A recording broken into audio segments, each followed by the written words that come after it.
Jesse Singal, good to see you. Hey, thank you for having me.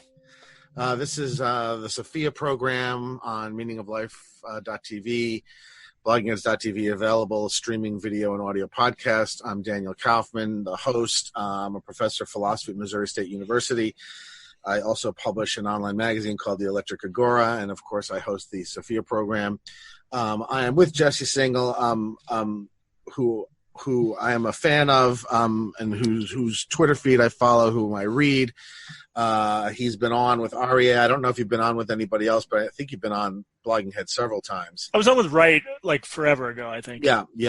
But so everybody probably knows who Jesse is, but I'm going to ask him to introduce himself again, just so that he can highlight some of the stuff he's doing now that people might want to check out.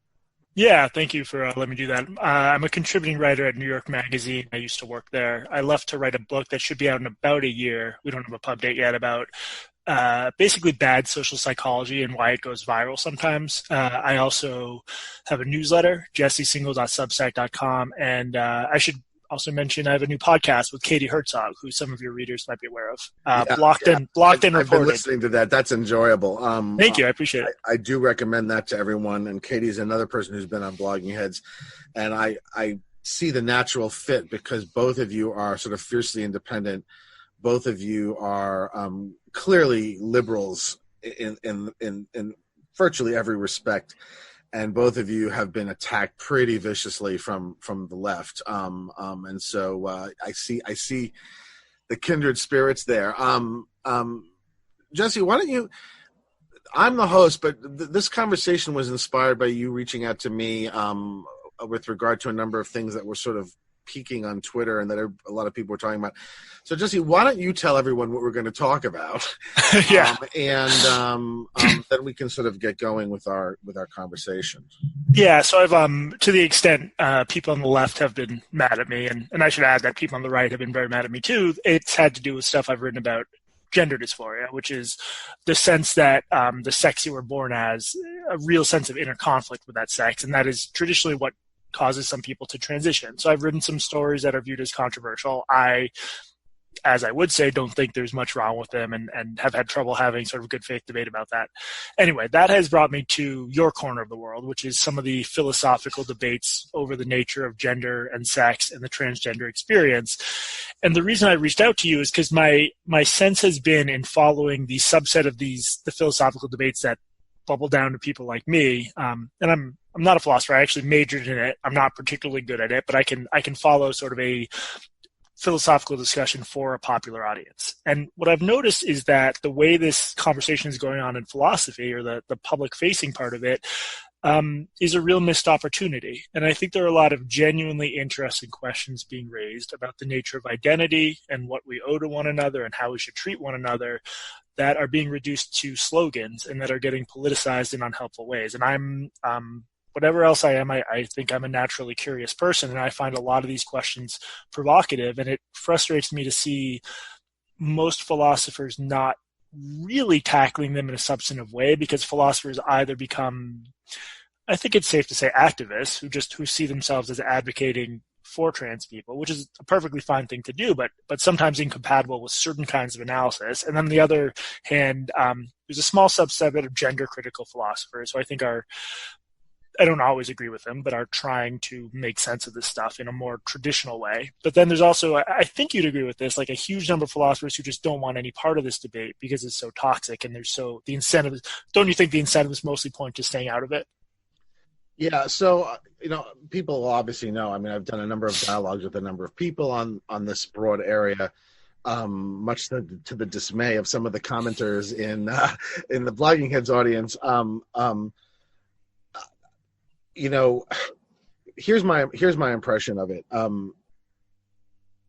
It's an issue that has very concrete practical implications, right? It has practical implications down to how we divide up and treat private, intimate spaces, so changing rooms, bathrooms,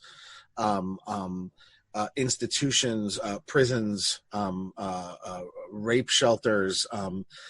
This has direct practical effects. It has sort of secondary practical effects we currently collect a lot of data regarding reproductive classes, meaning which is what male and female are. They're reproductive classes, right?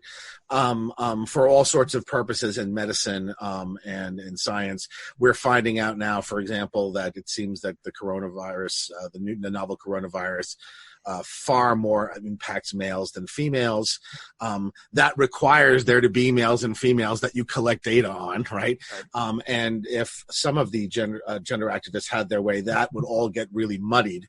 And so there are a lot of really, really frontline, practical, substantial effects of how we fall on this issue, which means it has to be a topic that can be a subject of public conversation and public discourse. As you correctly said, there's a small number of academics who we might go under the umbrella of gender critical, who are trying to sort of at least push back against some of the innovations that gender activists are trying to affect in public policy. And are being met with such a ferocious backlash that many of them, are now, some of them are having to now have bodyguards following them around school. There's a professor at Oxford in the UK who now has bodyguards because she's been threatened physically. Others who are being threatened professionally. Kathleen Stock is somebody I've talked about, an excellent philosopher who cares a lot about this issue. She's a lesbian. She's very left wing.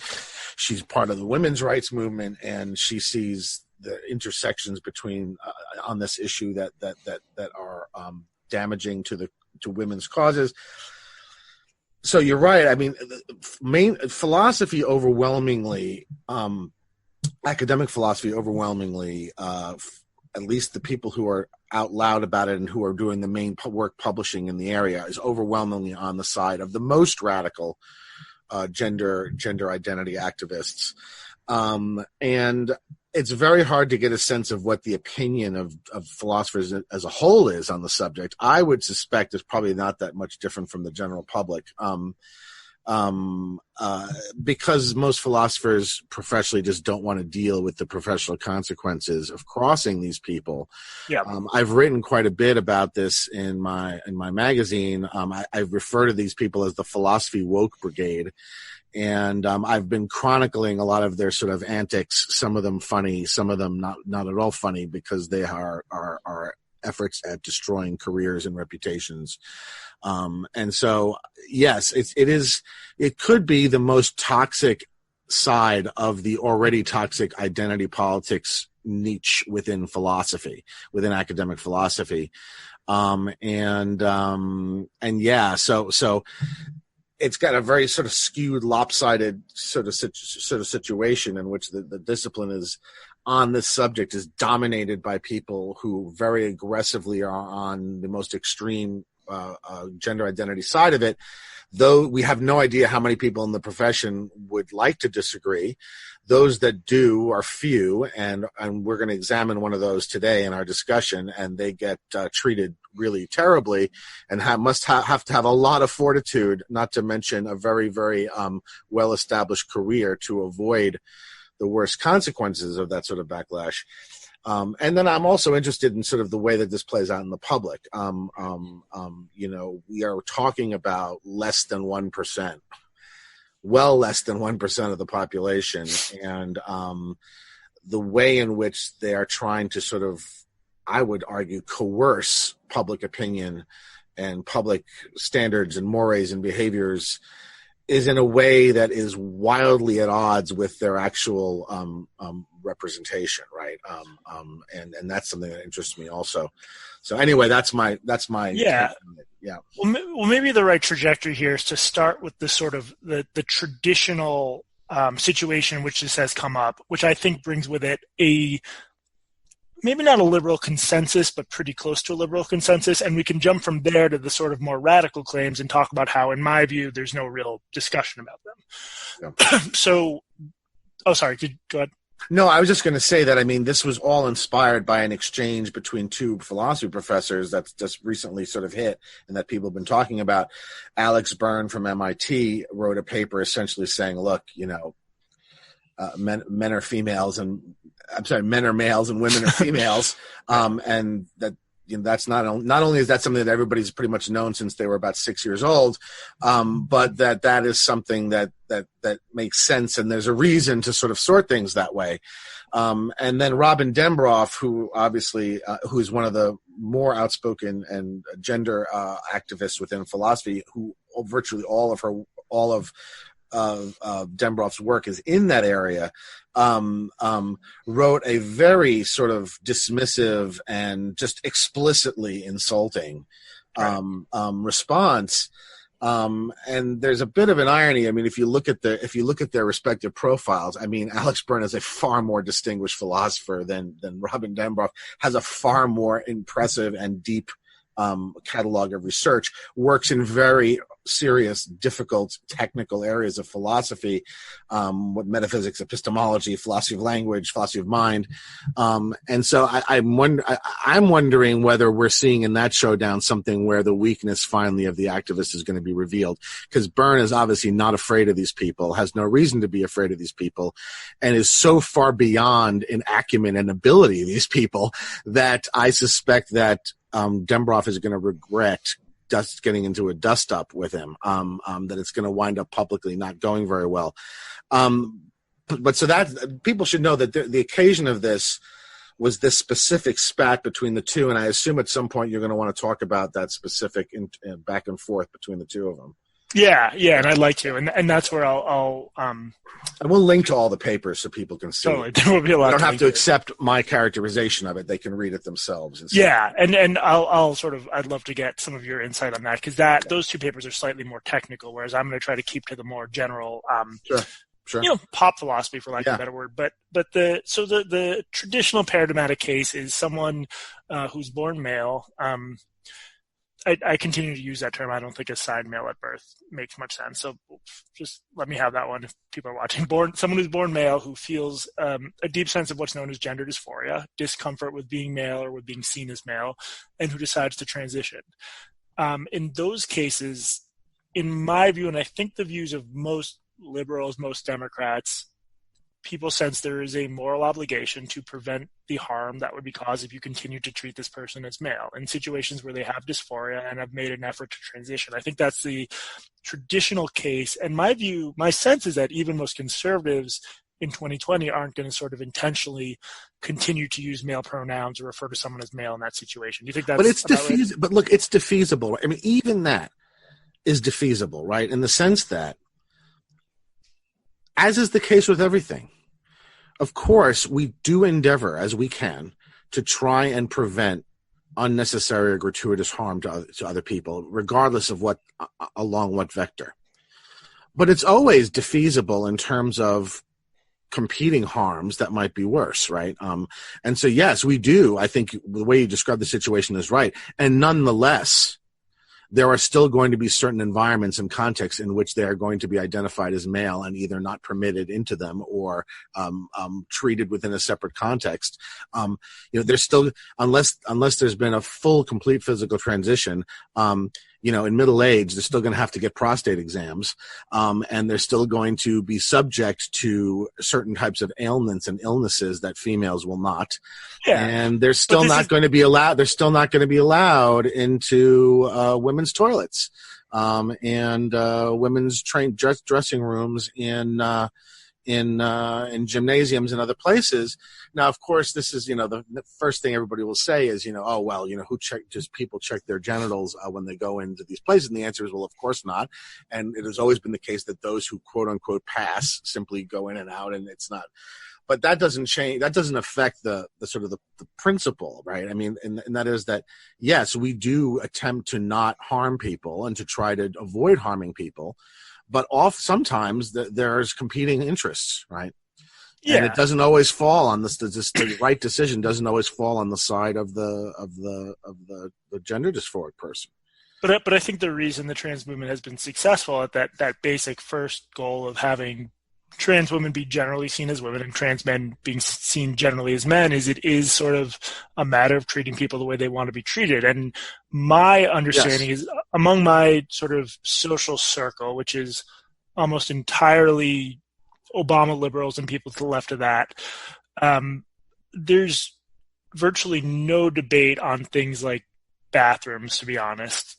But if you bring up certain more outlying issues like sports, like someone who hasn't transitioned who wants to play on a women's sports team, or prisons in the case of someone who hasn't transitioned, people have, conflicting and nuanced views. But the point is this general model that we're treating someone a certain way out of a moral obligation to them rather than because we believe some metaphysical fact about them, yes, I think makes a pretty big difference. Yes. And I think that's what's responsible for the divide right here. Yes. And we don't even have to agree.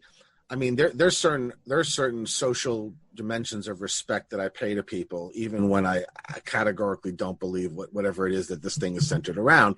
Right. For example, various religious identifications and stuff. I will go to some lengths to sort of, respect and accommodate people's, various religious identities and practices, despite the fact that I might think that they're all entirely false. Right? Yeah. So you're absolutely right that there is a basic principle, I think, at work in which all of the things being equal, we do try not to harm others.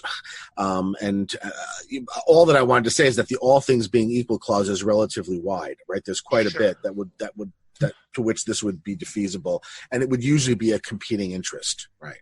Yes, yeah. And I think we're probably, we might have some marginal disagreement there, but I think when I did a newsletter post about this, my whole argument has been we need to separate out different things. We need to separate out gender identity, gender, and sex. They're actually different concepts. There's been an attempt to really conflate them. And my general view, which is sort of the orthodox, good liberal Obama view, is in most cases, if someone's gender identity and their sex diverge, we can usually defer to their gender identity. I think that's undeniable. I think that's correct. Yeah. Yeah. And there might be cases, and I think that's where there'd be disagreement I wish there was better polling on this, because I think the vast majority of people think there are some cases where they diverge. The way to, in theory, the sort of rhetorical or philosophical move you can reduce the disagreement to zero is if you say, we're not treating people as X, they literally are X. And that's where I think a lot of the disagreement comes in. And that's there's a group in philosophy that have really staked out the position that if someone says they are something, they are that thing for all intents and purposes. This was a position Kate Mann stated explicitly on Twitter. Yeah. So this has a political side to it that I wonder what you think about. And it always kind of surprises me a little bit. And it's not only on this issue, it is on so many issues. I don't understand why people take stances that entail that their coalition is going to fall apart and that they're going to be standing there with four other people by themselves, right? Yeah. What you just described is a consensus that pretty much the entire liberal wing of our politics will accept. Yep. Everyone from centrist liberal like myself, who in the old days probably would have been what they called, was it, a blue dog Democrat? Yeah, right. The kind of person who would have enjoys Eisenhower style presidents, right? Right. As well as centrist liberal sort of Democratic presidents. This consensus would include everyone from someone like me to the most far radical left wing progressive. Now that's a large coalition. Yeah. But that's not good enough for them, right? The activists want much more. They want much more concession. They want much more purity. And the result is the destruction of what was a large coalition and the creation of a tiny coalition that has zero political chance of gaining any of its objectives other than through very uncivil and in my view unethical means. I think that's complicated because they do have power in some settings. I mean, but it always, when it runs into the electorate, it always goes right down the toilet, right? That's true. Yeah. I mean, you're seeing this in the UK where these issues are more advanced.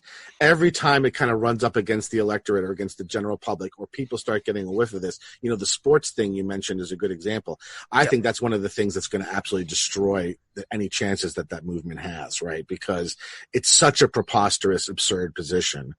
And it's so demonstrably destructive of what has been a very carefully and importantly cultivated female athletics scene, that only just now has started to really become as good as and as interesting as the male competitive professional athletic scene. That I do think that's one of the areas where it's running into public opinion, and it's just not going to survive.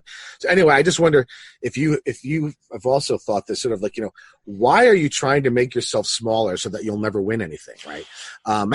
Yeah. Do you actually want to win, or do you just want to stand there and demonstrate how good you are, right? And it's starting to me more and more to wonder whether that's really what they're after. Have you read much Freddie DeBoer? Oh yeah, sure. I like him a lot. Yeah, he has an essay called the Iron Law of Institutions and the Left, and it points out that this is sort of it's not actually a law, but it's a general phenomenon in many human institutions, which is people act in a way that will benefit their standing within the institution, rather than the chance that the institution will accomplish its external goals. Yeah. Right.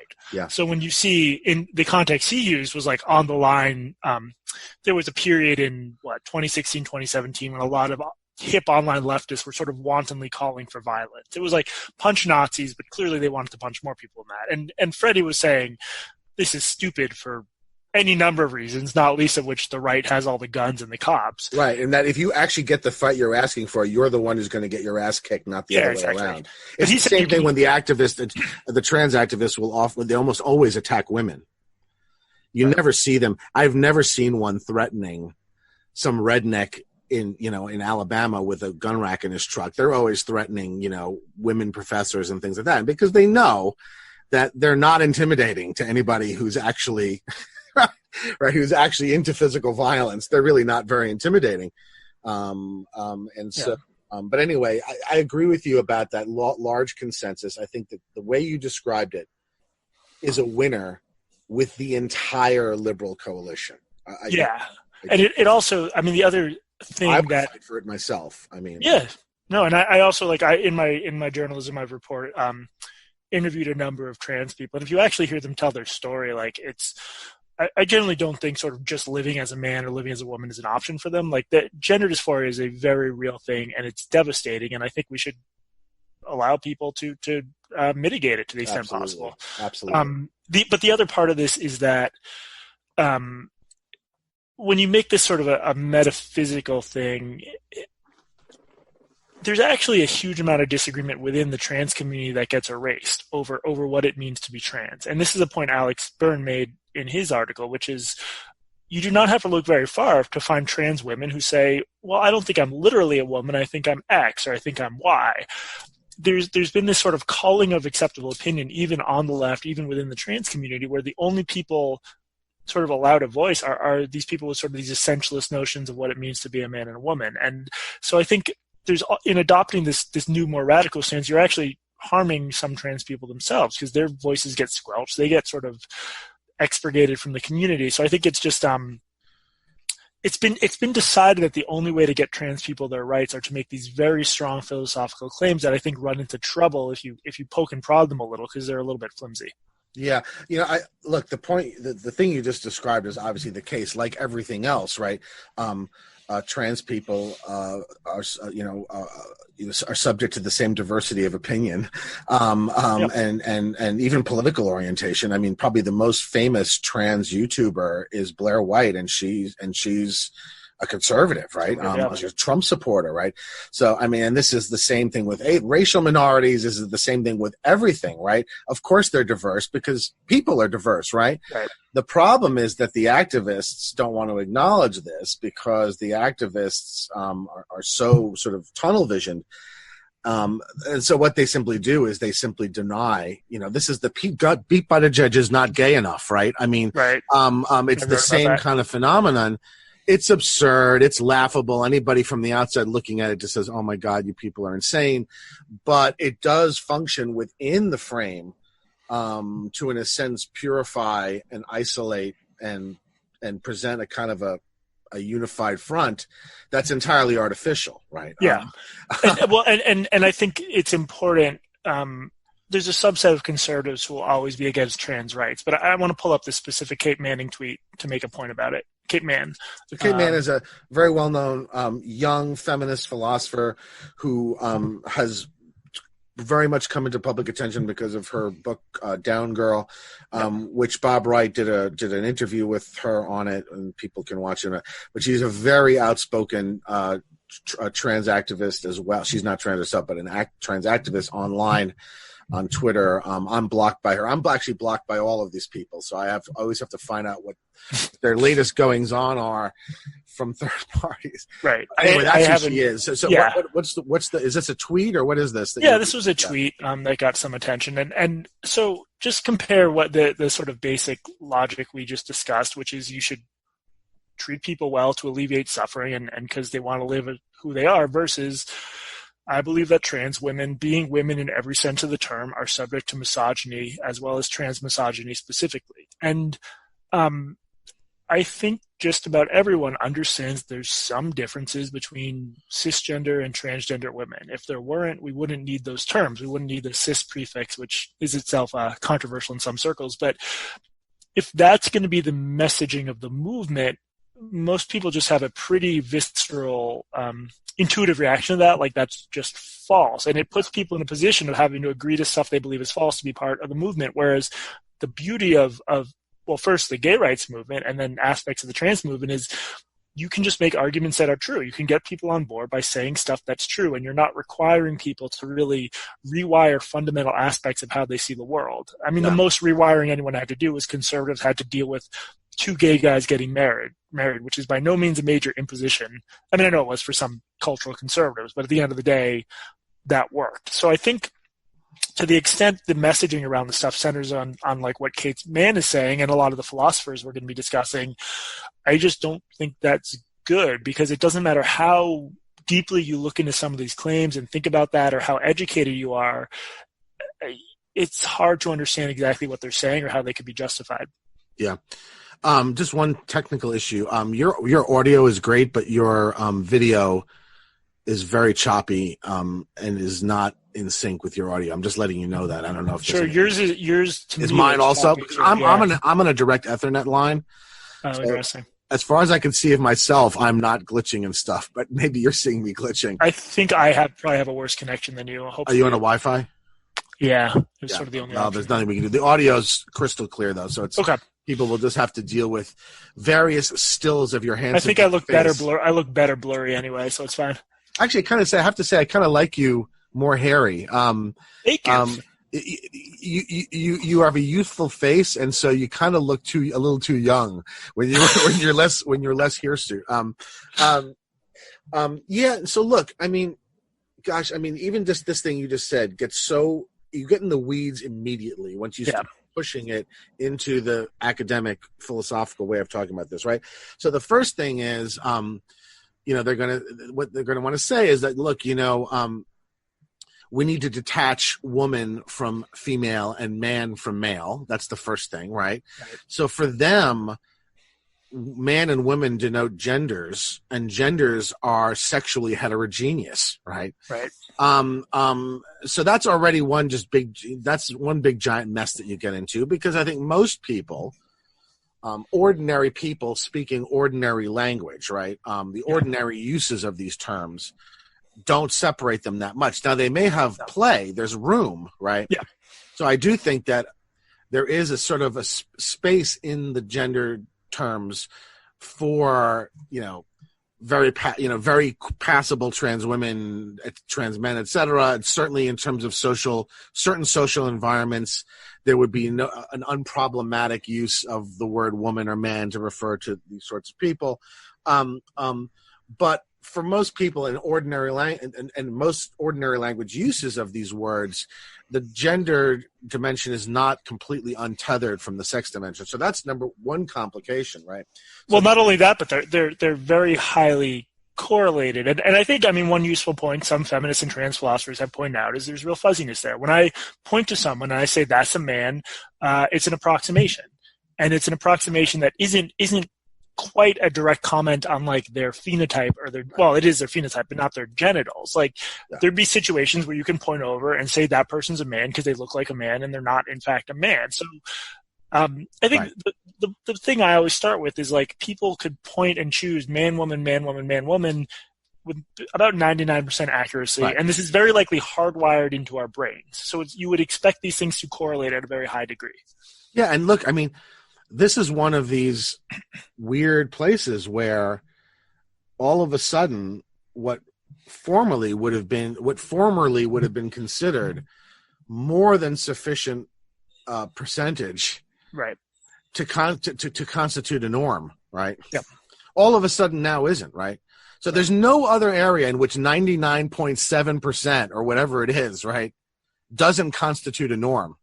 Yep. Except in this area, magically, right? All of a sudden it doesn't, and that's just not credible to anybody, right? I mean, that's not credible unless you've already accepted 20 other propositions, all of which are very dicey and would need to be argued for. And the arguments I've seen, you could drive, several fleets of vans through. I mean, they're just not very good arguments. Well, but that's because they're starting, in my view, when I read someone like Dembrov, who there's sophistication to the work, at least from my layperson's perspective sometimes, but what's going on is they're starting from the assumption that any gender claim they make needs to be taken as true.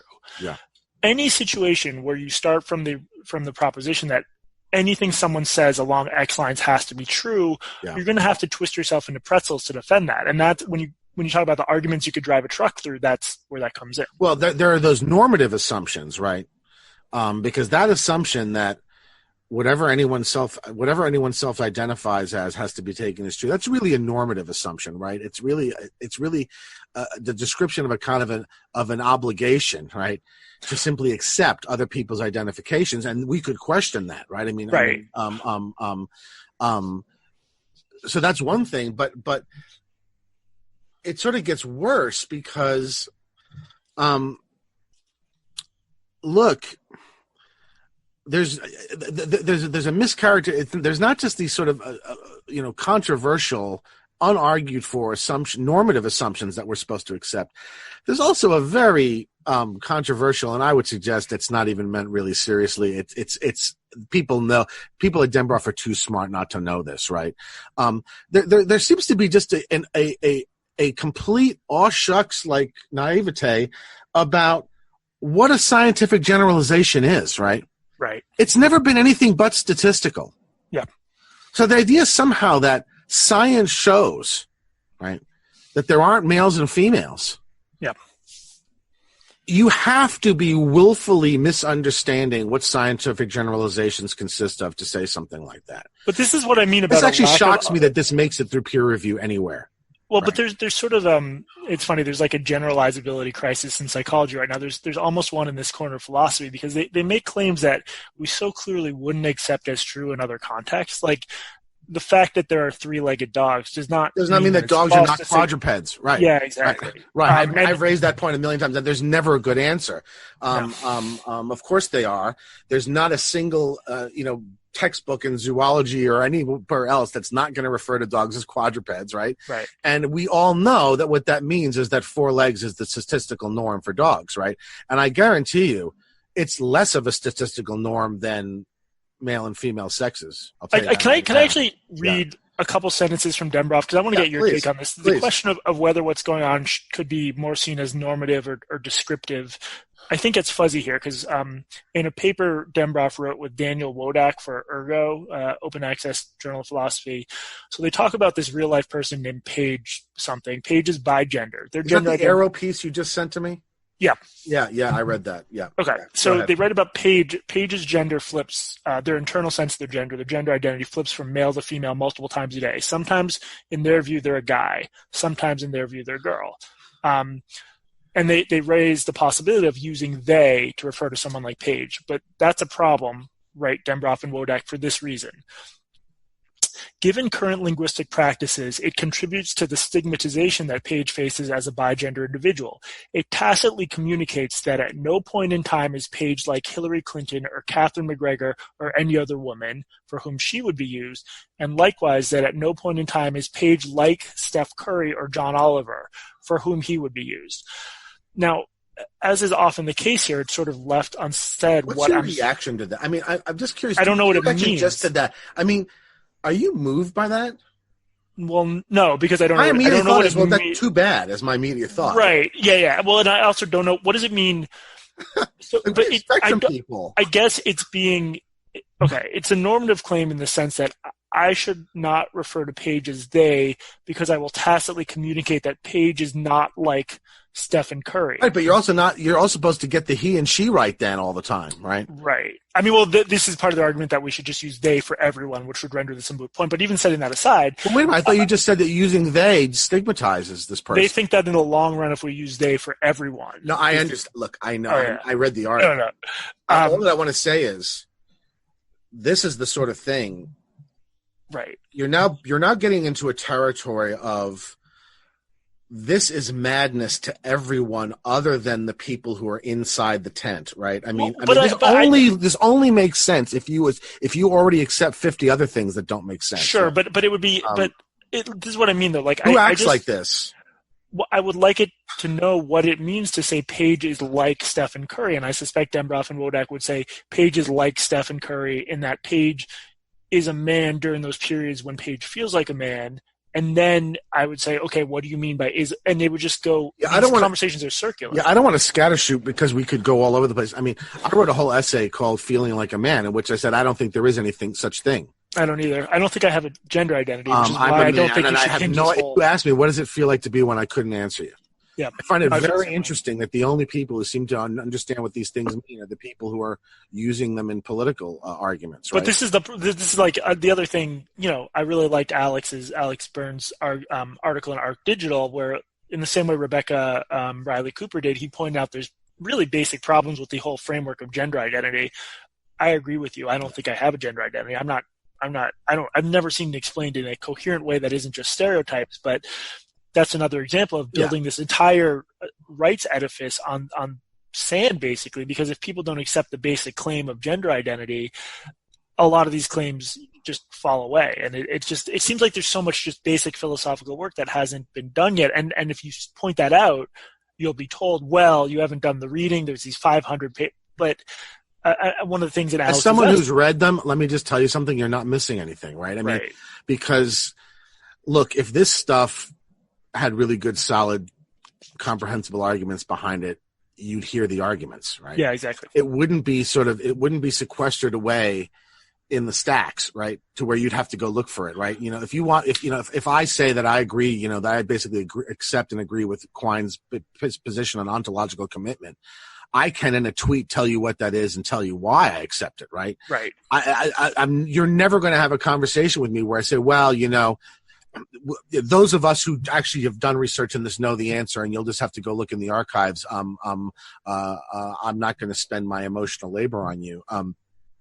You know, that's just not how people interlocute in an honest manner. I mean, well, but the problem is, it was one of the things Byrne points out is like a lot of the stuff. I think the word for is ameliorative. It's philosophy that starts from the premise and then says we should use language this way. So he quotes a philosopher, last name Jenkins, as saying in 2016, the proposition that transgender identities are entirely valid, that trans women are women and trans men are men, is a foundational premise of my argument, which I will not discuss further. Right. So then, but see, it's not philosophy. Right. So what they're signaling is we are not going to do philosophy with you.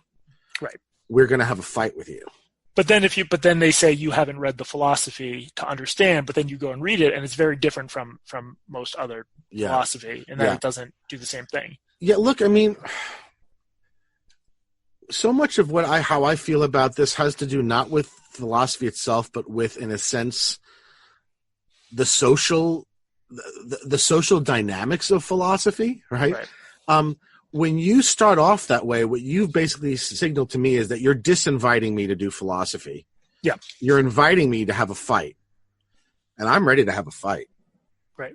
And you're not, you know, the 0.3% ain't going to beat the 99.7. Let me. I don't want. I would suggest to these people that they do philosophy and stop trying to pick fights, because they're not going to win the fights. Right. Right. And if they want to advance the cause of the people that they think they're advocating for, they'd be better off doing a lot more philosophy, by which I mean actually talking to their opponents rather than trying to pick fights with their opponents. Do you think any of them would appear on your show and talk about this stuff with you? Well, they all block me, so I have no idea. I mean, and honestly, Jesse, I mean, I don't want to fight with people. I mean, I'm ready to, but I don't want to. But if you're in a situation like this, it doesn't have to be a fight. It would have to be more of a conversation, or they could storm off. The closest I've done is I had Justin Weinberg on.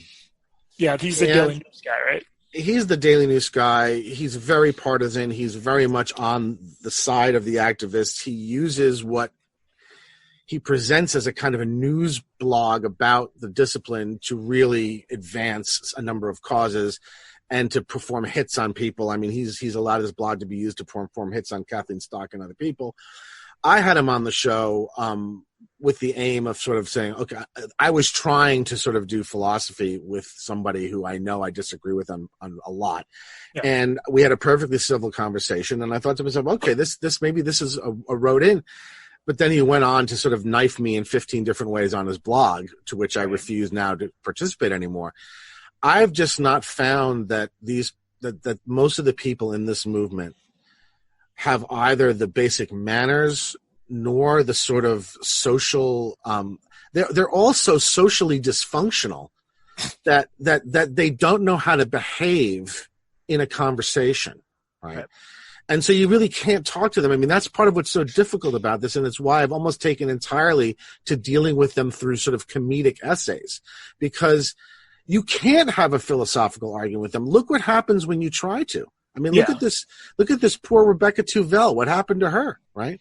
Well, that was sort of my entree to a lot of this. Is it seemed like she was trying to look at this issue through a normal philosophical lens, which could include coming to conclusions that make people uncomfortable. In her case, transracialism. And I didn't get nearly the backlash she got, but I wrote an article defending her. We should link to that if possible. That basically just pointing out that this stuff people were saying about her article was completely false. It did not represent the actual text, which in my experience during these online blogs, people don't care what the text actually says. The important thing is sort of burn the witch. But that was an example of how it seems to me as an outsider that if you really do just try to do philosophy in this area without just accepting a bunch of premises that haven't been well defended, you'll get in trouble. And I have one more example of that from go again, because I've got, legions of them. I mean, look, Dembroff herself was involved not that long ago in a kind of a deplatforming on IAI. She was non-consensually co-platformed. Right. And look, Kathleen Stock, journals invited her to do a review on a feminist work. And a very prominent academic philosopher who I named in one of my essays went behind the scenes and tried to pressure the editors to uninvite her. I mean, they're playing a very filthy sort of game. They're fighting a very dirty kind of fight. Yeah. And in an academic discipline, it's sort of hard to know how to deal with something like that. Yeah. What about their claim? There was the sort of let me play devil's advocate here because I don't know. Sure. There was a Medium post by an anonymous trans philosopher who said that just the existence of people like Stock in her field made the field so. About that. Yeah, I think I read your essay, but I'm curious to get your take on that sort of live. Like, basically, the idea is the existence of gender critical philosophy in the field makes my life so unbearable that I can't even do philosophy myself. Yeah, I don't believe that. Yeah. I just think that's a lie. In what sense? I don't believe that a person is so threatened by the existence of a middle-aged lesbian in the field that they can't participate. And if that's true, then I would suggest they have problems far worse than their academic participation, and they probably need some serious medical intervention. I just don't believe that. I mean, if you've ever looked at Kathleen Stock, right, you couldn't possibly be afraid of her, right? I mean, it's ridiculous. I mean, if you ever listen to her talk, I mean, and what is she going to do to you? I mean, it's almost well, you have to accept the premise that their identity, their very I feel like I'm identity- having a conversation with a sixth grader when I hear stuff like that. I mean, I don't know what even to say to it. Are you really, as an adult, think that if you walk into a building where a conference is going on and Kathleen Stock is in it, that you're in some sort of danger? I don't believe. Well, it's like, I mean, I don't want to I don't believe you. caricature, I mean, but it's all manipulative. It's manipulative. They present it as sort of like a type of almost epistemic or identity danger. I don't believe there's any such thing. Yeah. There's a whole category, and but this is part of the corruption of philosophy. I mean, there are whole subfields now, epistemic injustice and all this kind of stuff. I'm sorry, I just don't accept any of it. I mean, I think when you read the literature, it's so diminished in quality relative to what you normally think of. I mean, you have to understand, I came into philosophy in the sort of the golden age of 20th century philosophy. I mean, the people I was reading was everyone from, Quine to Davidson to Fodor to Kripke to, yeah. And now I'm being asked to sort of, accept this sort of stuff. Well, this is philosophy's next generation. And I'm just like, no, it's not. It's terrible. It's, the stuff, we don't even get on the merits of it. I mean, the stuff about that you read from Mann, I mean, I would just contest it right from the beginning.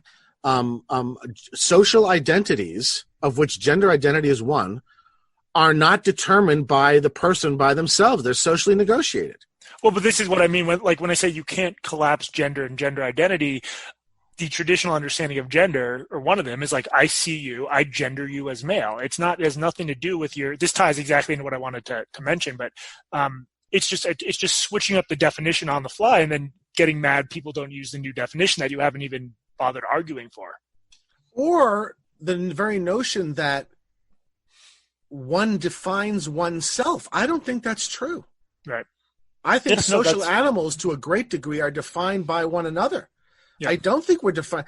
I talked about this in an essay called Self-Made, where I said, look, there's almost a kind of a weird radical Cartesianism involved in a lot of these positions, that somehow everything about me is self-determined. Well, that's just not true, right?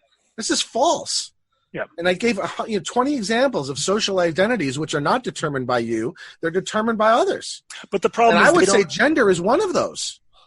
Right? I think the not problem sex. is sex is determined by nature, right? Right. But gender is determined by public perception to a great degree, and it has to be negotiated in public. It's not something you just declare, and everyone else falls in line. And if they don't, oh well, you're in serious trouble. I mean, that's what they're trying to turn it into. Yeah. But it's based on a false premise that these are self-determined identities, and they're not. Right. That's my. Yeah, well, let me give this example. They're talking about Hayes. This is Dembroff and Wodak in that same article. He, she, they, they. Hayes is a genderqueer or agender rapper. Now, they're talking about why it's wrong to misgender Hayes, and that's not. I have no problem with that. I use people's pronouns they want, but this explanation makes little sense to me. They say, okay, if you misgender Hayes, if you call Hayes he or she rather than they, you're harming them because it communicates that Hayes either identifies as a man, he, or identifies as a man, she. But it's never been the case, since I've started using the words he and she when I was 2 or 3, that when I say he, I'm referring to your internal state. It's just a complete swapping of what that means. And if you want to make the case that is how we should use it, sure. But this is an example of writing, I know it's a philosophy journal, but there's a lot of people reading this who won't already be convinced of that. It completely clashes with everyone's lay intuitions about what he or she means. And to me, a more realistic account is I use he in one sense in most situations, and then there's exceptions where I use he or she to be kind to someone. And I think that's fine. And I think that's something most people do. But to just say that when I call you he, I'm stating that you identify as a male, that's never been the case. I call you he because I see you as male. I gender you as male. That's right. And so but my thing is, if someone who's not a philosopher can read this, and it just seems like such a basic, unstated assumption, if not error, that just goes completely unaddressed. You could just run right past that without addressing it. It seems weak. And part of the reason I'm hoping that if maybe a few of the people watching this who are philosophers can tell me I'm wrong and that this work actually has been done somewhere. My experience is people tell you the work's already been done and you're ignorant to even ask the question. But then if you go back and look, you don't find the work. You don't read it, you realize it didn't make the argument at all. Or, the question remains unresolved, or, there's an attempt to resolve it, but it's kind of highly contestable. And in a normal, healthy subdiscipline, that would have played out in the journals. In other words, you would have had, right? But when you start off stipulating this conversation can't be had because it all has to be taken as a given, as was mentioned, as you read from the Kerry Jenkins piece, and as I've heard Mann and others just sort of say, right? I mean, this is sort of now become routine, and I don't know, the anonymous philosopher, the person that you mentioned in Medium, the person who's leaving the profession, right? In a great dramatic gesture, right? If you read the demands, they're actually demands, right? There are demands in it. They don't have much leverage if you're leaving the profession. I know. I actually described this thing as essentially like reading the unfiltered rantings of a teenager, right? Including, I'm running away and never coming back at the same time while you're then saying, and you better da da da da da da, right? It's just like, it's actually kind of sad to read. But the problem is that they're demanding that the whole discipline act this way, right?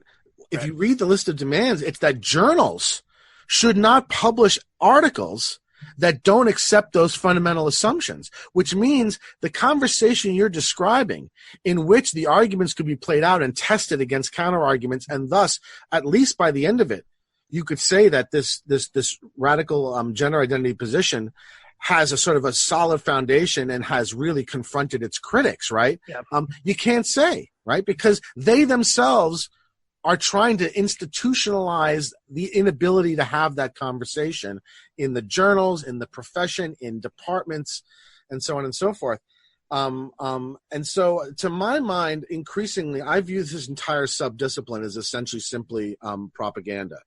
It's not philosophy, and it's really not actually intended to be philosophy. Someone who starts off saying, I take A, B, C, D, E, F, G, all of which are highly contestable and controversial, right, and are not accepted by probably more than 50% of the profession, right? Yep. I'm taking those as givens, and not only can you not contest them, but if you try to contest them, I'm going to pressure journals to drop your article and reject it, and I'm going to call your department, try to get your department to censure you. In fact, that's not philosophy, right? Is the that's problem warfare. Here that that's warfare?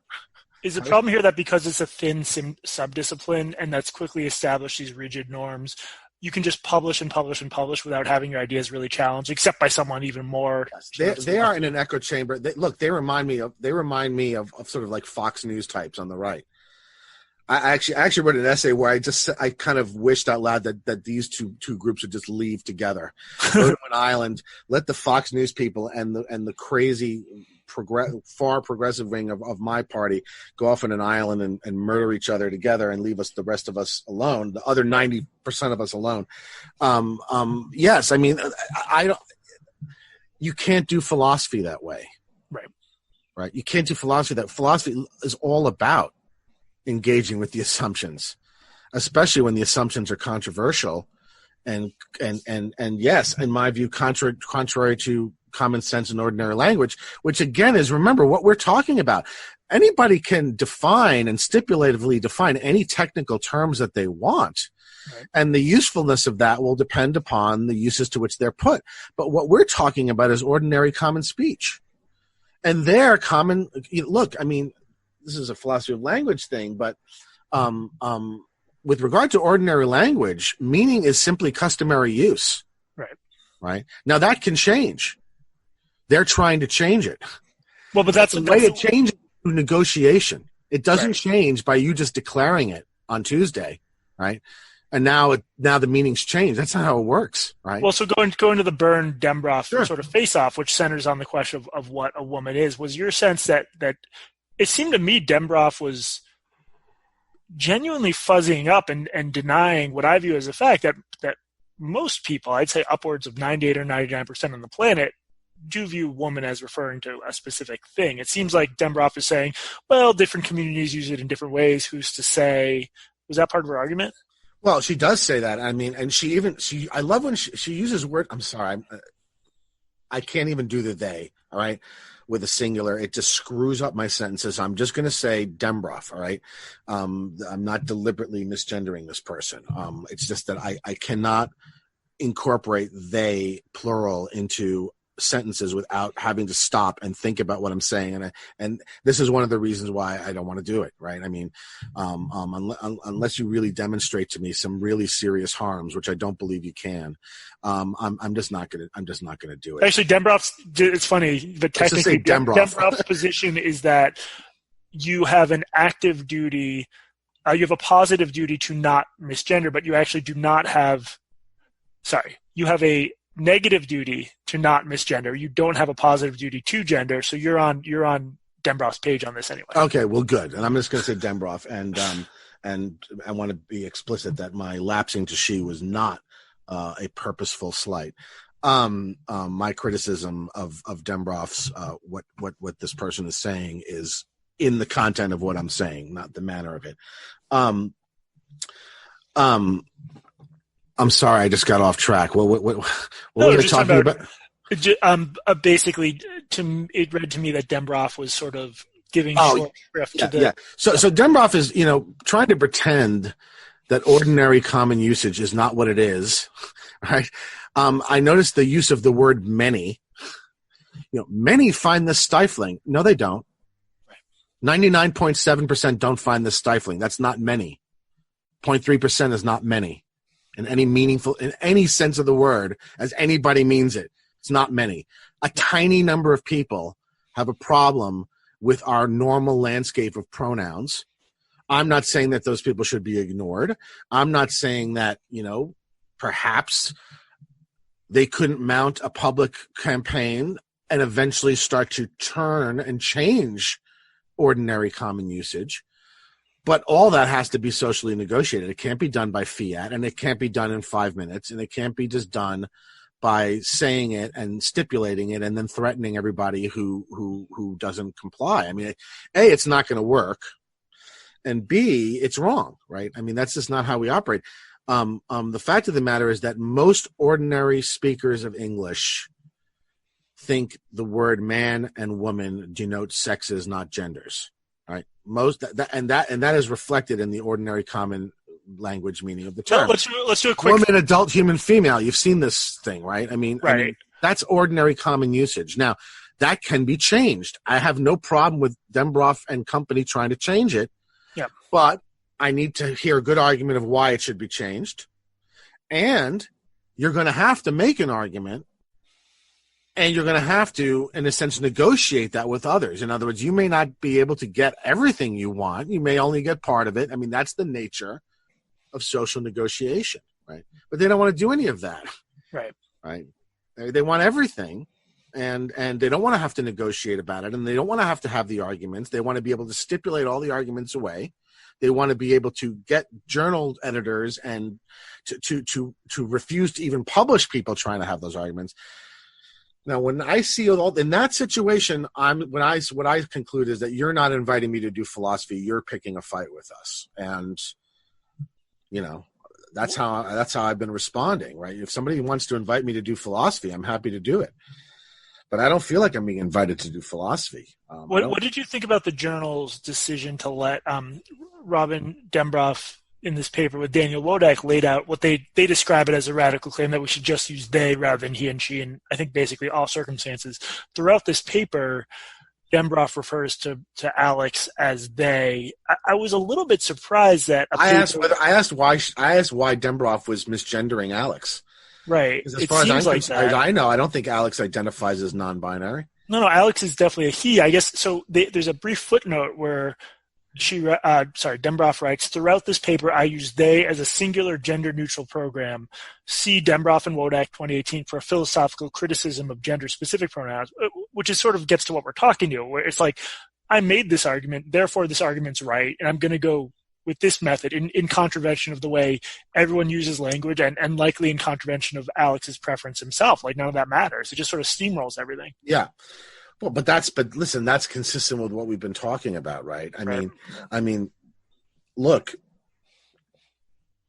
if Dembrov was as easygoing and open-minded about how others choose to identify pronoun-wise people, then I don't have a problem with Dembrov using they to refer to everyone.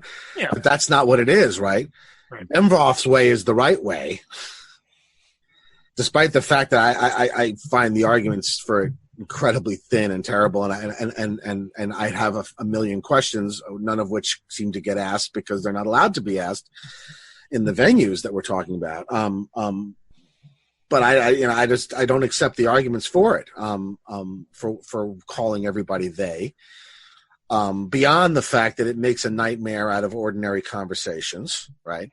You try to do this in a classroom, it's bloody difficult and hard, and what happens is you wind up thinking about about that rather than what you're talking about.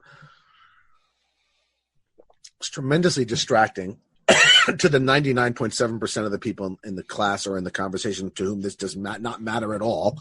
Yeah. And I just continually find myself not understanding why such an overwhelming, gigantic majority should be required to go through such elaborate, Baroque sort of efforts, right, on behalf of such a tiny percentage of the population. And I think this is where one of the worst dimensions of this comes to play, and the most manipulative, and that is the effort, the just flat out abuses of the harm principle, right? And so harms are claimed, right? Suicides are invoked. All these things are sort of brought in to sort of suggest that, well, the reason why 99.7% of the population should completely contort and twist themselves into pretzels and knots and employ very alien ways of speaking that make a mess of their conversations. The reason they should do all of that is if you don't, people are going to die, right? Right. I find that kind of argument really the minute somebody does something like that, I immediately now say, okay, you're a propagandist. You're not inviting me to do philosophy. You are being manipulative. You're playing a game, and it immediately puts me off. Not only does it not make me sympathetic, it makes me hostile, right? Yeah. Because it's so obviously manipulative and abusive of what we mean by harm, what we mean by damage, what we mean by suffering, what we mean by, you know what I'm saying? Yeah. Well, so that's the way that what they do is they weaponize suicides and things to try and as a replacement for an actual argument. Right? What you need is a moral argument. Right. I guess like the other thing that jumped out at me is where I wish like actual philosophy would step up and help guide my thinking is at this point people with different gender identities are lumped into all under the same umbrella. But Dembrov has written like there's instances in which people adopt a non-binary identity for strictly political reasons, and that's something they've admitted. There's a Harvard Law Review article that mentions that the Dembrov cites. Again, philosophically, that is very different. Saying, I want you to use this pronoun because of my political beliefs, I want you to validate my political project, is very different from, I strongly feel this thing within me that I've always felt, and it will cause me harm if you don't acknowledge that. Those are clearly very different situations, and they're lumped together as the same thing. And again, if this was sort of a normal, mature discussion of what do we owe others, where do those obligations end, we could sort through some of that stuff. Instead, you have this position where, you know, someone with crippling dysphoria who really can't function without hormones is lumped together with someone who just decides as a political project they're going to adopt they pronouns. Those are clearly very different situations, and under normal circumstances we could, you know, explore those distinctions, I think. Well, I'm aware at least that there are some pretty severe divisions within the trans community. Yeah. I know that, you know, there's all sorts of horrible sort of epithets that are used, that are hurled against one another within the community. It strikes me as an extremely dysfunctional activist movement. You know, I wrote an essay a while ago in which I asked whether the gender identity movement is going to destroy the traditional civil rights coalition. And I kind of think it is, right? I mean, because it's very much at odds with traditional civil rights, right? The traditional civil rights are all centered around the idea that people should not pay a social, political, or economic or other sort of price for the having of immutable characteristics, right? Whether it's their sex, whether it's their race, even though there really aren't races. So what you're talking about is ethnicities and skin colors and stuff like that, or their sexual orientation, right? And there's a very straightforward way in which you can make a very clear and uncomplicated argument of why these are really irrelevant to any of the sort of the social and political and economic prerogatives that people should have. And it's all about acknowledging a material reality, but denying it a social or ethical valence, right? Right. The gender identity movement is not about that at all. The gender identity movement is entirely about forcing people to accept one's self-identifications, often in contradiction with material reality, right? So, I mean, there are these very sort of brazen efforts. I don't know if you've ever seen this Alex Drummond person in the UK, right? But, the Kate Mann, Robin Denbrough, someone identifies as a woman, then they are a woman. Oh, is this the person who identifies as a lesbian? They got like a BuzzFeed write-up? Well, this is a person who has a full beard, who is in every demonstrable, obvious ways a man, other than that he wears women's clothes, right? Traditionally women's clothes, even that, right? What the hell are women's clothes? Right. They're just stereotypes, right? They're stereotypically women's clothes and like nail polish and stuff. And is not in other words, there's a very brazen kind of effort to override, to deny material reality, right? And force everyone to accept self-identification. Now, that is not what any of the civil rights movements were ever about. And indeed, it's an inversion of what the traditional civil rights movements were about. And I don't see how the traditional civil rights movements survive it, right? Because if material reality is subsumed to self-identification, then I don't see how anybody can claim an immutable characteristic relative to which they have to be liberated civilly and socially, right? I think the reason I'm less pessimistic than you is I think, like, if you went back to sort of the peak of the AIDS crisis and like gay activism back then, there was obviously some very effective gay activism. There was also like a lot of like real radicalism going on. And I think any sort of new movement maybe goes through like a phase where it's not fully. You're saying that this is because these are the early stages, is what you're saying. That this is going to smooth out within the community, you think, and there's going to be a more. Yeah, and look, who knows? But like 3 years ago or whatever it was, Denbrough mentions this. Like, the New York City Department of something put out a list of like the 27 gender identities you have to respect, and as it turns out, people aren't really interested in like 20 different pronouns. That has sort of gone by the wayside. It was like a Tumblr curiosity. We're down to 3. So some aspects of this, it isn't really clear how things will look in 10 years. You think that's an example of it coming to a more reasonable position from within? I think that's. That's an interesting observation. Yeah, well, and whatever. I don't like, and I just think in other situations there's so much trans activism that's less visible on Twitter that really is just about stuff that I find completely righteous. I mean, like housing. I don't think people should be kicked out of their housing over their gender expression identity. But that sounds to me more like traditional civil rights concerns. Yeah, no, and I'm saying I think because Twitter has this distortion effect where the 1% of the shit that is very crazy and intentionally radical, trying to get everyone to not use he or she pronouns, I think I wish there was more like survey research on this, but the average trans person really does just want to be left alone. That's not the average activist you see on Twitter. We haven't been talking at all about the average trans person. We're talking about a handful of activists, mostly within academia. Many of whom aren't trans. I suspect that the average trans person wishes none of this was happening because it draws the worst kind of attention. So that's why I don't think I think I'm worried about its sort of short-term effects, but I just think in the long run this stuff smooths itself out, and it's not a lot of it, once people understand what these arguments are and how radical they are, they won't last long because they don't really make any sense. And I tend to agree. That's why I said whenever it runs up sort of against the public, or against the electorate, it winds up sort of the waves break on the rocks, right? I mean, is what it seems like to me. Yeah. But the problem is that a number of sort of the institutions are really being damaged by in a sense accepting the coercive force of these activists, right? I mean, look, I'm not sure. I think once everything washes out in the UK regarding what happened at like the Tavistock Clinic and all of these sorts of, I think this is going to set back the cause, right? What we're going to find out is going to be so horrifying and represent such catastrophic medical malpractice, right, that it's going to damage the reputation of that branch of medicine. And I see the same thing happening in athletics, right? If this really goes the way it looks, the way it's been going, it's going to destroy the credibility of women's athletics, right? I mean, if you're going to have, Olympic powerlifters, right, who are just, crushing world records, by orders of magnitude that otherwise you would only think you could have if like a superhero participated in sports, right?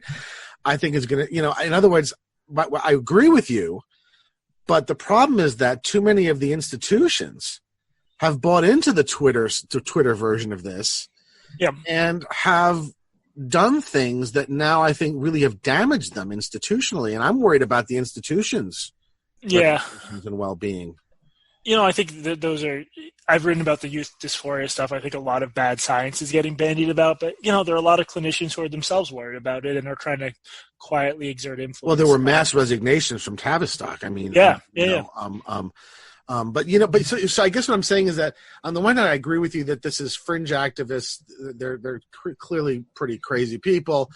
Those within academia, it's not at all clear to me that they're behaving like academics, but more like a propagandist and sort of purveyors of agitprop. But I don't think it's dismissible because they do have their hooks in institutions, and the institutions are being really damaged. And I'm not sure that they might not be damaged beyond repair, right? I mean, and so I don't think we can just sort of dismiss this. Well, if we just all ignore these people. Yeah, no, I mean, I think right? It should be pushed back against. No, I agree. I just think it's like an early. I think it's like early on, basically, for a lot of the stuff. How early do you think? I mean, it's you're right in the sense that when you pointed out it was early, it should have shocked me because it feels like it's been forever. No. How long do you think if you were writing a sort of a comprehensive essay on this? Yeah. How long would you say this has been going on? What we're talking about? I mean, it depends how you define this, but like it was basically a decade ago the first kids in the States started transitioning and going on puberty blockers. We don't even have long-term data on that yet. The sports stuff is brand new, and you see. I meant the toxic politics. I don't mean the actual phenomenon. The phenomenon has probably been going on forever, right? Well, I mean this sort of circle of issues, personalities, distortions of discourse that we're talking about. How long would you date them? 2 or 3 years. Yeah, like 4 or 5, and it's gotten worse and worse. And I think some of it'll swing back to normal. But what's been disturbing to me is like watching the way outlets cover this stuff, just with no regard for the actual science on issues like physiology in sports or the evidence we have about kids and dysphoria. It's just it's like watching a Soviet scientist work through agriculture data. Yeah, the attempt to deny that anybody who's been through a male puberty retains advantages. I mean, that is just so well established. Yeah, that that's what clearly just propaganda. But I'm also really disturbed. You just earlier on you introduced your new podcast. I mean, what they have done to Katie, right, Herzog? Yeah. I mean, we're talking about you walk down the streets of your city, and there are stickers posted stuck to like lampposts and bus stations, like calling for your murder and stuff, right? I mean, or just saying the most awful things about you. I'm disturbed also about what's being done to people, right? Who try to. I don't know why anyone would be willing to put up with that sort of thing, right? And Katie's like a saint. Yeah. You know, when the stranger had to sort of furlough because of the coronavirus, you know, Katie's like, I immediately, you know, donated to her. I immediately donated, right? Because I can imagine if that was done to me for 5 minutes, I would quit. Yeah, no, it's been awful what she's been through. But you know, she's resilient, and I'm lucky I get to do a podcast with her. You're getting it too. I mean, I don't know how much. I don't know if you've gotten as far as people like, you know, postering your neighborhood, right? With I had some weird stuff happen to me. Yeah, it wasn't because she's gay, she got sort of ostracized by her own community in a way I didn't. Also, like, I have normal friends. I don't have like Brooklyn leftist hipster friends, so I faced no like real world social consequences, whereas she really did, which sucks because she's an excellent reporter and she didn't do anything wrong. And she's so obviously liberal and progressive. Yeah. That, you know, going back to that earlier point, it's just like if an activist movement on the left cannot include Katie Herzog, then I don't know what then is there two people in it? Well, this is where I get sort of a little bit feel a little bit aggrieved as well, to be honest, because it's like if you read my work on this stuff, it's like I think some well-diagnosed 13-year-olds should go on blockers and hormones. I really don't think it, like, if they really have been through a serious process and had competent care, and I know that's controversial, that if that is not an acceptable position to be part of some big liberal coalition, I mean, that's insane. Then there's no coalition. It's doomed. So. Yeah. Did you want to talk at all specifically about the dynamics of the Byrne Dembroff, or did we just cover it to your satisfaction? I found it a bit of a remarkable exchange. I didn't know if you wanted to go into details of it or. Well, I'd be curious to hear. I felt so. Some of the other Dembroff stuff I mentioned, it was totally comprehensible to me. This one was a little bit more technical. So if you found it remarkable, I'd be curious to hear your more expert take. Well, I mean, I found it remarkable partly for some reasons that you've already identified, right? I found remarkable. So Alex lays out a very plain, clear, straightforward case, very analytic. You know, you read it, it's like, okay, this is clearly a very standard analytic philosopher, right? You know, I've read papers like this about everything from, you know, properties to, you know, natural kinds to any other sort of, you know, technical topic in analytic philosophy. And the claims are really they're not particularly remarkable. I mean, you know, at one point, he says one of the arguments is that, look, you know, there is a reason to have language for reproductive categories, right? Right. When talking about a mammalian species, right? Now, you wouldn't think that this is something you need to, you know, sort of. You shouldn't need a philosopher for that. But he does. He actually does. He explains why, right? I mean, so what was remarkable to me was that, you know, he just laid out like the most normal, plain, standard, and you read Dembroff's reply. Yeah, it's like she read Mein Kampf. There's not just that, but there's almost no actual engagement with it at all. Yeah, that was my sense. What you get is an entire sort of library of citation. Right, you just look at it, and it's just all citation. Right.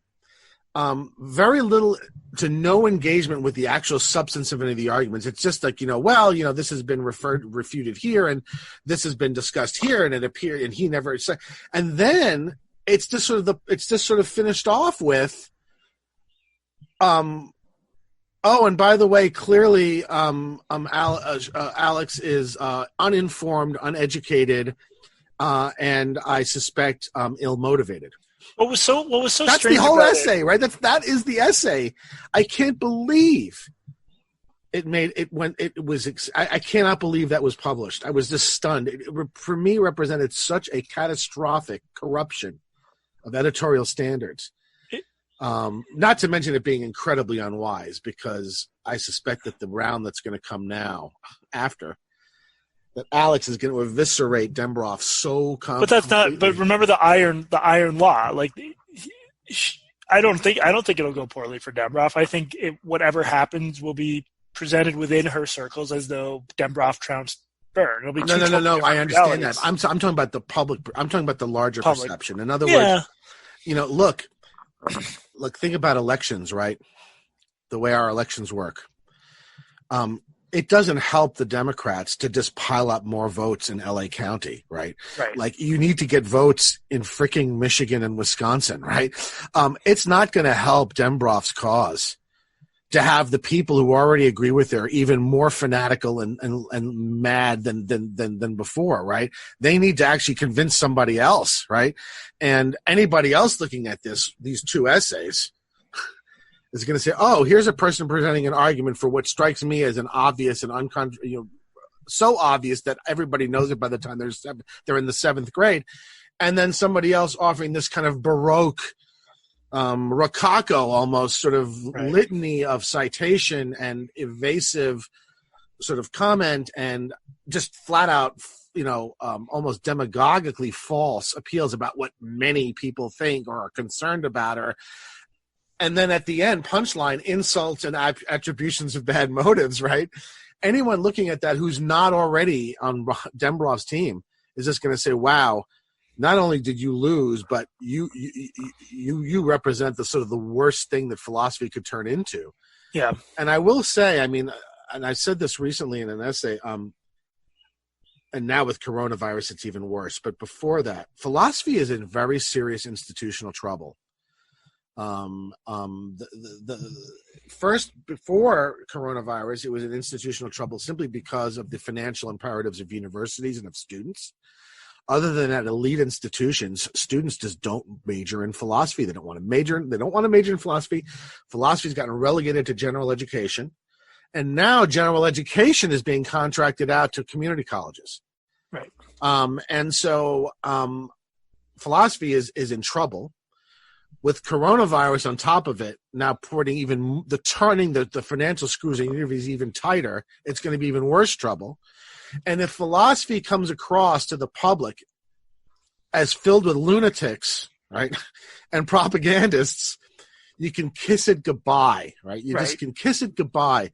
And so now at this point, I think beyond just being an irritation, beyond deforming the discipline, these people pose an existential threat to it. Fortunately, I have no, how shall I say, standing in professional philosophy to lose.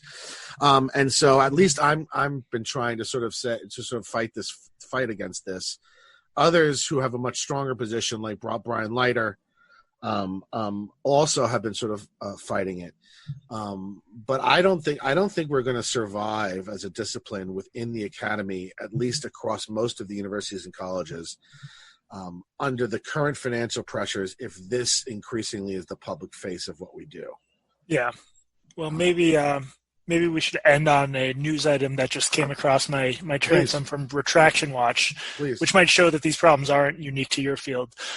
Journal retracts paper on gender dysphoria after 900 critics petition. So a paper got retracted because a bunch of people were offended by it because it presented a new theory of gender dysphoria from a neurological perspective. And so this was an actual neuroscience paper? Yeah. In a neuroscience journal? Yeah, the journal was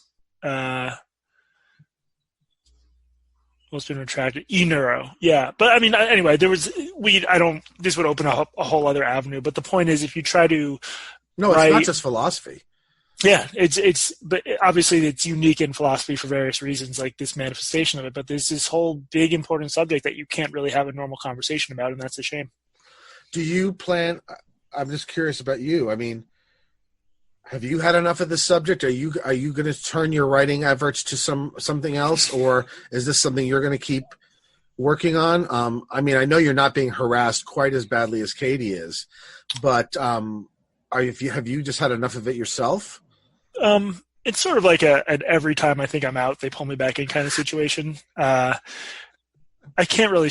There's like every other week there's a new major article in a mainstream publication that just gets stuff horribly wrong, and I end up writing about it in my newsletter, which has been fairly successful. So I think that's a good outlet for it, especially because those are often paywalled posts. So like the people who freak out at me can't see them anyway. Not that I write anything controversial, but yeah, I'm fascinated by the subject. I also don't think there's much of a market to write about it from sort of a critical perspective. I think if you're either a left wing or a right wing bomb thrower, polemicist, there's a market for articles about it. But my stance is genuinely that a lot of this stuff is complicated and there's a lot we don't know, and that's not very marketable, outside of something like a newsletter. So we'll see. Yeah. Well, I think I don't know if we've covered all the things that were in your outline, but we certainly, I think, covered a lot of them. Was there anything else you wanted to add or raise? No, I wish more, again, there's limitations to what I can say about this stuff because I'm not a philosopher. I wish more philosophers would sort of step up and do what Tuvel did. That's a bad example because she got roasted for it. But the right approach is to treat this like any other complicated subject with varying trade-offs and questions about what we owe one another. And I just think philosophy can do much better. And it's easy for me to say from outside it, but I hope people step up. Have you heard of this journal that Peter Singer started? Yeah, the one about sort of controversy. The Journal of Controversial Ideas, in which people will be allowed to publish anonymously. Yeah. Now, there's a classic example. I mean, Peter Singer, for all the criticism I've made of him, and I've made a lot, the man is brave as hell, right? Yeah. I mean, because he is hated in the disability community. He and amongst disability activists, he's been deplatformed all over the place. He's been threatened, and so on and so forth, for articulating views that just fall straight out of his utilitarianism, and which are indeed controversial. And in my view, some of them are rather appalling, right? Right. But nonetheless, they're perfectly legitimate views within the intellectual space of moral philosophy and applied ethics, right? And they're conversations that have to be made, have to be had, because they directly affect very important policy making, having to do with policies regarding euthanasia and now that we're seeing with coronavirus, right? Distribution of medical resources and so on and so forth. Have to have these conversations. And Singer, really to his credit, understands how important it is to be able to have these conversations and has put his credibility and his very important name and platform behind this effort. And so maybe more people will start writing about it and publishing in this venue, since they can do so anonymously, and thus eliminate one of the major weapons of the activists, and that is to try and destroy their professional lives, right? Now, whether one journal is enough or whether it will just be the beginning of something that will accumulate, I don't know.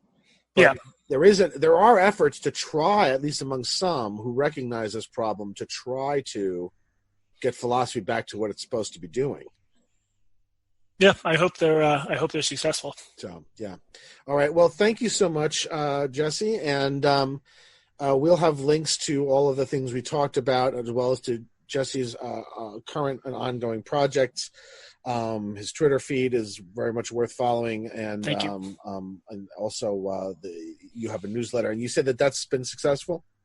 Yeah, no, I've been gratified to see that it's let me do less other freelancing and be a bit more self-sustaining, which is good. Yeah. So, and of course, the new podcast with Katie Herzog of The Stranger.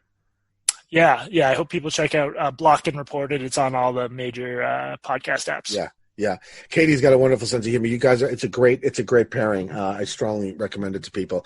Thank you so much, Jesse, and we'll see you around these internets again soon. Thank you. Thanks everyone for watching. All right. Bye-bye.